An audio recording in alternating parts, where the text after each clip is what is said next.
I'm gonna fucking ride hard for myself, and I'm gonna say I'm a 10 out of a 10, and I don't care who the fuck has to say anything on this shit. You guys can call me ugly all you want, but fuck you, motherfucker. This question actually really bothers me. Like, well, I mean, let's say you're 5. Let's say you're totally average.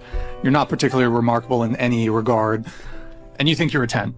Don't you think it'd be more confident to just be like, yeah, I'm a 5? I kind of want to just bounce, to be honest. Seriously?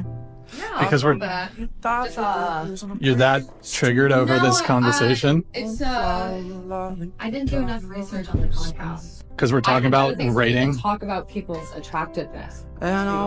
This conversation is an interesting one around external perception and self-perception, how we see ourselves and how we think others see ourselves. And so there's sometimes a disconnect, but here's the thing, it ultimately doesn't matter how others see us. It's how we see ourselves and how we present ourselves to the world. No one has a right to tell you you're a 10 out of 10 or quantify your beauty or your value or whatever metric that is to define that. You as an individual, as a sovereign being, as you soul search, you define your worth and your value. And ideally, you're defining your worth and your value through an inside-out game, through the intrinsic recognition and remembering of who you are, not from an outside in-game, meaning that things have to happen outside of my world. People have to give me compliments. I have to reach a certain status or have X amount of cars in my garage or X amount of dollars in my bank account to be worthy of love or self-love or to feel valuable in the world or to think you're attractive and whatever, again, metric attractiveness resides in. So